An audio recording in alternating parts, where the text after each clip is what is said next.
chief executive at the Institute of Race Relations.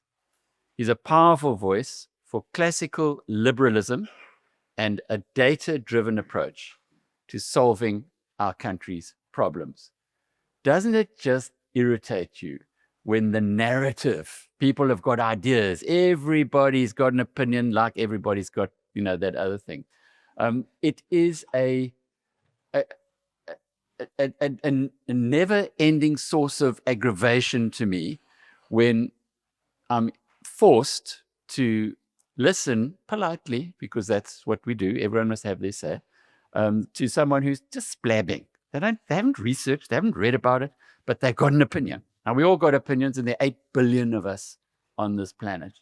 And I can tell you, your opinion and my opinion are equal, unless we've researched it. That's not what John does. They're about data. They're about nearly 100 years of think tanking at the Institute of Race Relations, and they're about telling the truth. And they told the truth to power with the previous government, and they certainly have been telling the truth to power with this government. His path to leading one of South Africa's oldest think tanks was a distinctly international and multilingual one.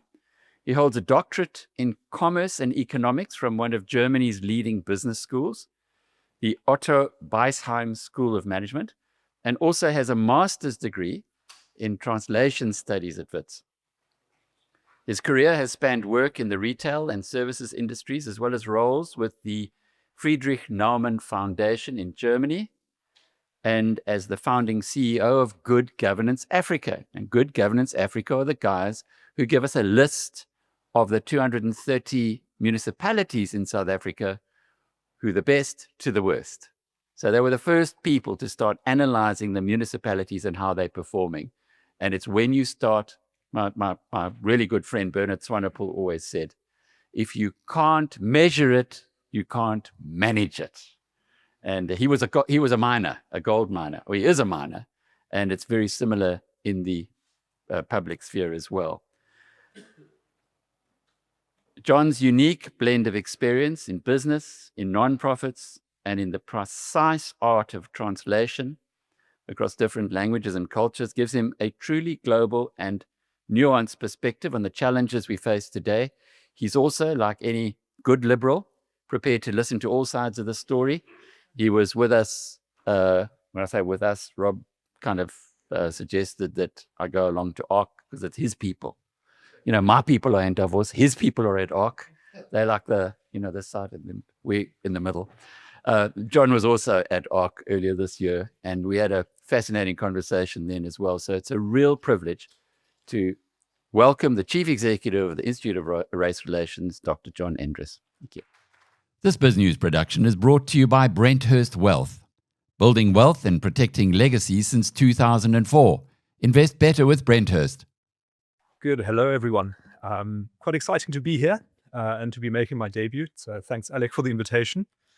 And I hope to make myself unpopular today because I think we've heard a great variety of very interesting analysis and opinions. I agree with much of it, but the conclusion I reach might not be the one that you're accustomed to hearing. So we've heard a lot about what's going wrong with South Africa, and everybody wants to know how we can put things back on track. And figuring that out and making it happen is the purpose of the organization I lead, the IRR, or the South African Institute of Race Relations. This kind of work is not new. The IRR was founded in 1929, so almost 100 years ago. And since then, generations of my predecessors, as well as our current cohort, have worked hard to understand South Africa, explain South Africa, and improve South Africa. So that's what we try to do. We try to understand, explain, and improve the country. Our aim ultimately is to make South Africa a beacon of freedom and prosperity in the world. So it's a very ambitious vision, but that's where we want to get the country to. In practical terms, today I want to talk to you about what we're observing in our politics and where things seem to be heading, and also about the thorny issue of transformation. I will argue today that South Africa desperately needs transformation. But the transformation we need is not the fake kind that the ANC is selling. Instead, what we need is real transformation. And that hasn't been tried yet. So that's the title of my talk. Real transformation hasn't been tried yet. I'll also argue that by embracing real transformation, the ANC can save South Africa and save itself. And I will explain what I mean by that in due course. I'm going to start by talking about the state of the ANC. And I think it's obvious to everyone now that if the ANC wants to survive, it needs to get serious about saving itself. To give you just some examples, in its 2024 annual report, and we read most of the ANC documents, we read the Umrabulo reports, the annual reports, the speeches, the statements, and so on to understand what's going on with the party. You read the 2024 annual report, and that report mentions the word crisis no fewer than 20 times. And it even talks about an existential crisis of the ANC. Then you've got Senzo Mhlunu, the NEC member and former police minister, who recently warned that the ANC was on the brink of collapse. 2 weeks ago, you get Naledi Pandor, the ANC veteran and former international relations minister, saying, "We have lost our glory. Let us not pretend otherwise. People look at us with contempt, horror, and shame." Last week, Oscar Magunyane, the Premier of the Eastern Cape and also the ANC chair in the Eastern Cape, said, "We are fighting for the soul of the ANC, for the survival of the movement." The concern, the worry within the party. It seems that nothing is going right for the party right now. Once again, ANC staff members are going unpaid, and the party is being taken to court for not paying its service providers. It is being hounded by its opposition on the left and harried by its opposition on the right. It is under pressure from the Trump administration. Its national dialogue is a farce, and it is about to embarrass itself and the country by hosting the world's most powerful leaders at the G20 summit in Johannesburg, a city collapsing under misgovernance from the council led by the ANC. Municipal elections, we know, are coming up in under 18 months, and opinion polls are showing that ANC support continues to slide. The party dropped by 17 points to 40% or 39 in last year's national election, and in the first quarter of 2025, it was polling at around 30% nationally in an IRR poll, as well as a poll by Frans Cronje's Social Research Foundation, the SRF. In June, it had recovered to 40% in SRF polling, but in August, DA polling found it at below 30% nationally again. So the trend lines are pointing down for the ANC. At the same time, the economy is tanking. So you've got these stories of job losses, of companies downscaling or closing, and those stories are coming in fast and furious. ArcelorMittal, Ford, Goodyear will all be shedding jobs, adding to the unemployment queue. There are already over 8 million people out of work in South Africa. And if you put them all in a line, 1 meter apart from one person to the next, that queue would stretch from the Union buildings in Pretoria to the pyramids of Gizeh in Cairo. That's how many unemployed people there are in South Africa. It's a total disaster. And it's not surprising when you poll South Africans and you ask them what's the biggest problem that the government needs to solve. Most of them say they want, like the jobs crisis, unemployment has to be addressed. We need a solution to that.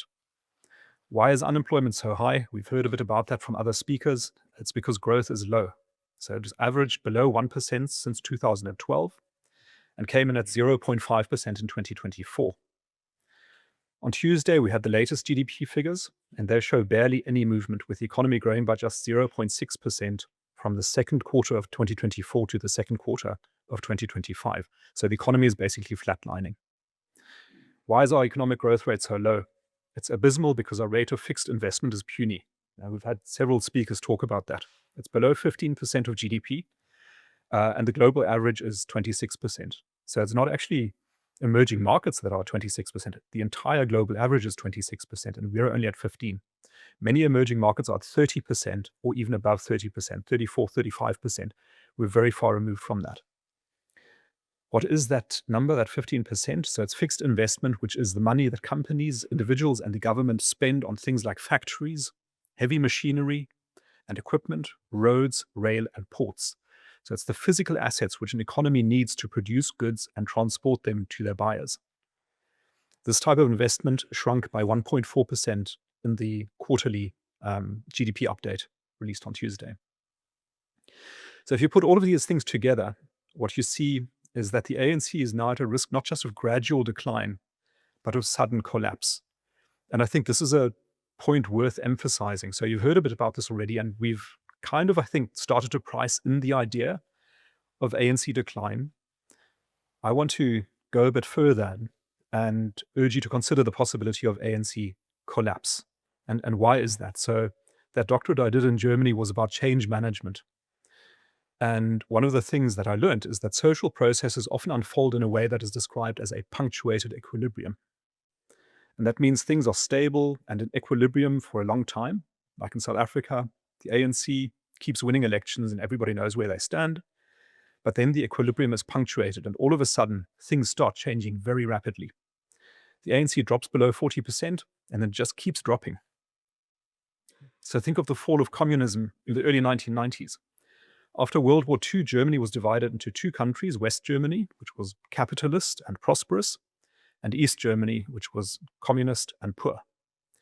It seemed like that was how things were always going to be. But then on a cold November night in 1989, Germans started tearing down the wall that had divided them, culminating in the reunification of Germany a year later. Once a social system, like a political party, for example, is hollowed out on the inside, like the East German government was, it collapses rapidly under pressure from the outside. And this is an emperor has no clothes moment. An institution once imbued with great authority, when stripped of its legitimacy and trappings of power, looks vulnerable and becomes an object of ridicule. And this is what's happening to the ANC now. Think of that famous scene of the Romanian communist dictator Nicolae Ceausescu giving his last speech from the balcony of the Central Committee of the Communist Party building. I encourage you to go watch it on YouTube. You see him standing on the balcony, and he's expecting the crowds which are gathered in the large square below to cheer him, and he's expecting adulation, but he gets booed. And he can't figure out what's going on. He sort of recoils and looks to the side and wonders what's happening. And what had happened, of course, is that the world had changed and he had missed it. So he ended up overthrown and was executed by firing squad on Christmas Day 1989. Just this past week now, there's an uprising in Nepal that has led to the communist government being chased out of office. And in Nepal, a Marxist, Leninist communist party and a Maoist communist party have been alternating in power for the past 17 years. So entirely unexpectedly, the result has been massive corruption, nepotism, poor governance, and weak economic performance. And we ask ourselves, what could possibly have gone wrong? Now, the ANC is watching this, and they must be watching nervously. Right? If it weren't for South Africa's functioning democracy and protection of civil liberties, which is our safety valve, then the ANC would now be at distinct risk of suffering the same fate. Its authority, its credibility, its legitimacy are being questioned, and the voices expressing their anger at the party are getting louder. So I wrote a piece for Business Day, and unfortunately they didn't use the title which I proposed, which was "The Whispers Are Getting Louder." But even at this conference, you could hear it. You could hear the whispers getting louder about the weakness of the ANC, and that's very dangerous for the party. You can visit the Facebook page of the ANC and look at the comments under the posts, and some recent examples are, "When I see ANC, I just feel like I'm also a foreigner in my country." Or, "Our brothers and sisters faced apartheid forces head on. For what, maybe? Zero commitment to the country." Or, "How can you renew an old, dead fossil?" So even people who are interested in the ANC and sort of wanted to do well are now being very critical. They're really falling out of love with the party. So far, the ANC's response to this has been bluster and a dogged determination to keep going down the ruinous, fossilized path that has brought it to this point. The party misses no opportunity to reaffirm its commitment to the National Democratic Revolution, and that is a program designed to turn South Africa first into a socialist and then into a communist state. And my senior colleague, Anthea Jeffrey, wrote a book about this, Countdown to Socialism, and I encourage you to read it. If you think this is all sort of historical and that happened in the past, you read the ANC's media statement on its August 2025 NEC meeting. It's a month ago. And they write, "Successive generations of party leaders have always affirmed that the route to socialism will traverse and be approached through the National Democratic Revolution led by the National Liberation Movement." So that commitment remains in place. You mustn't think that that's gone away. That's still there. A more recent document, which is called the NGC Base document, which sets out the ANC's thinking ahead of its 2025 National General Council meeting, says, quote, "South Africa is at a crossroads with the possibility of either renewal and reinvigoration or decline and total defeat of the revolution." Ironically, of course, it is only the defeat of the revolution that can halt and reverse the decline of the country. The NDR program has been based on the premise that the ANC is the very embodiment of South African society, its anointed leader, its protector and savior, its responsible guardian and steward. But what happens if that assumption no longer holds true? The ANC is now a 40% party, and if you measure its share, 39, if you measure its share of the vote as a share of all eligible voters, just 16% of eligible voters supported it in the 2024 elections. 6.5 million people out of 35 million eligible voters. So both in terms of public perception and also actual performance, the ANC's view of itself no longer accords with reality. As external belief in the party starts draining away, so does its self-belief. The people inside the ANC no longer believe that the party can survive. We read those statements earlier. As this starts happening, it starts making more and more mistakes, like the national dialogue, for example. And ultimately, it's going to reach a point where even if the party does something well, like if it thinks of a good reform or something that even this audience would approve of, it's going to be rejected because the ANC brand has become so toxic. And nobody is going to believe that anything that comes out of the ANC could possibly be any good. And that is a really great threat for them. So what happens next? I think we have to look at the local government elections. That's sort of a really big milestone coming up. They will take place between the 2nd of November 2026 and the 31st of January 2027. So there's a 3-month window, and somewhere in that time, those elections are going to take place. This is a make or break election for the ANC, and here is why. South Africa's 3 leading provinces by population and also by economic output are Gauteng, KwaZulu-Natal, and the Western Cape. By population, so these are some useful numbers to know. 25% of South Africans live in Gauteng, a quarter of the entire population of the country. 20% live in KZN, and 12% live in the Western Cape. That means that in total, 57% of the entire South African population lives in just those 3 provinces. Economically, these provinces carry even greater weight, and here the numbers are as follows. So Gauteng, 33% of GDP. So 1/3 of all the economic output of the entire country comes out of Gauteng. KZN is at 16% and the Western Cape at 14%. So you add those together and it's 63% of South Africa's total economic output. Almost 2/3 of everything that our economy produces comes out of just those 3 provinces. Now look at the politics. So the ANC lost control of the Western Cape to the DA in 2009. In KwaZulu-Natal, it was relegated to 3rd place in the 2024 elections, but remains the provincial government as a junior coalition partner in a 4-party coalition. However, it is likely to suffer further losses in that province in the local government elections, as we heard both from France and also Prince Mashele. But Gauteng is where it gets really interesting. I'm really interested by that. Here, the ANC remains in control of the provincial government. It holds 28 of 80 seats in the provincial legislature and governs as part of a 32-seat minority coalition with tacit EFF support. So they're still running things, even though they haven't got a majority by themselves, not even in that weird coalition they've got. It's also wrested control of the metro councils of Johannesburg, Tshwane, and Ekurhuleni from opposition parties and now governs these 3 metros. So it's controlling the metros as well. But in the elections next year, or 2027, the prospect exists that it could lose control of all 3 metros. A recent DA poll found that the DA was comfortably leading the ANC in Johannesburg, Ekurhuleni, and Tshwane. Of course, it's still a long way to go to the elections, but structurally, there's nothing that gives any indication that the ANC's vote share is going to improve. That was also Prince Mashele's point. Service delivery is collapsing across Johannesburg, where I stay, and residents are beyond disgusted with the council's underperformance, ineptitude, and corruption. The frustration is so great that Helen Zille's mooted candidacy for the mayor of Johannesburg was greeted enthusiastically even by habitual critics of the DA.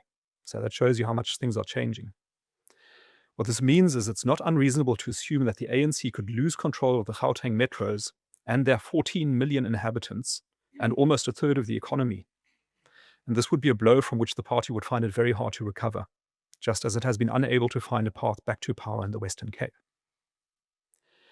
So what options does the ANC have if you're trying to think from its perspective? And in my view, the ANC now has just the choice of bending or breaking.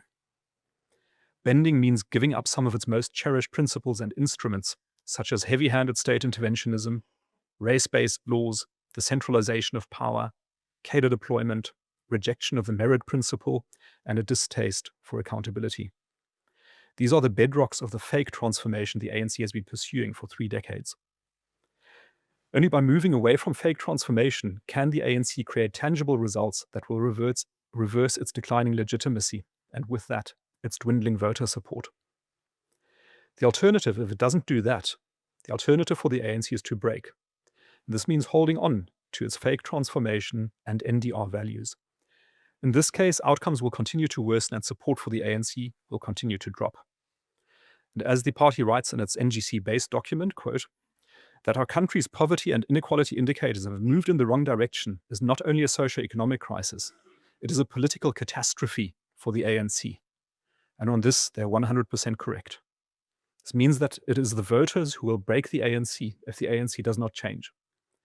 By the time of the 2034 elections, it could be a 10% party.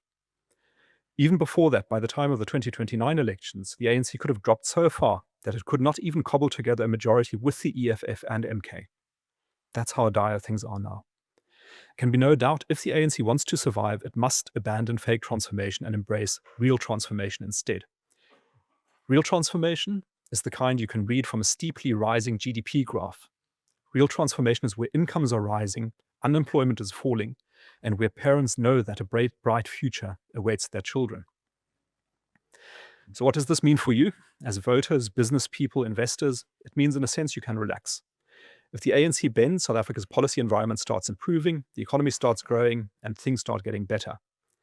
If the ANC doesn't bend, it breaks, and you get your wish. The ANC is removed from power. But be careful what you wish for. A collapsing ANC is dangerous for South Africa. The party would resort to ever more extreme versions of the NDR, more state intervention, more regulation, more race-based laws, more threats to property rights, in an effort to reassert its power. It would be more tempted to get into bed with MK and the EFF to shore up its support. It would leave a vacuum in the place where the DA needs a centrist partner to work with to introduce reforms that can make the economy grow. It would accelerate corruption and looting as cronies and cadres sense that their time at the feeding trough is coming to an end. It would increase factionalism in the party and increase the risk of social instability and violence. Of course, we're seeing all of these things already. It would leave the central government less able to perform its responsibilities and would make it harder for South Africa to remain a unitary state. Balkanization would beckon. It would mean weakening institutions, weaker rule of law, even weaker property rights protections, leading to higher transaction costs and a less competitive economy. It would make it more tempting for the party and its radical peers to abandon democracy, limit freedom of speech, and curtail civil liberties. For all these reasons, I believe it is in the interests of South Africa that the ANC bend and survive rather than break and go under. I'm almost calling for a Save the ANC movement to be started. And of course, that is in its own interest as well. In the final few seconds, what can you do as individuals, as members of the community? Well, you can amplify this message. So speak up to explain how the ANC has the choice of bending or breaking. Emphasize how bending is better for the ANC and the country, of course, than breaking. If you're a company owner or CEO, say that you fully support transformation when it is real transformation. Say loudly that where you comply with fake transformation rules like the Harsh Employment Equity Act, you do so under duress and under protest, and the knowledge that you are harming your company and your country. Express your disgust with fake transformation and proclaim real transformation as the greatest thing since sliced bread. As Andress de Ruyter said yesterday, our first, second, and third priority must be economic growth, and that is the IRR's focus. We've developed a whole program of action around that, which you can find on our website. But let me close there because I've run out of time. Thank you. This BizNews production is brought to you by Brenthurst Wealth, South Africa's leading boutique wealth manager. Trusted to guide families for over 20 years. Invest better with Brenthurst.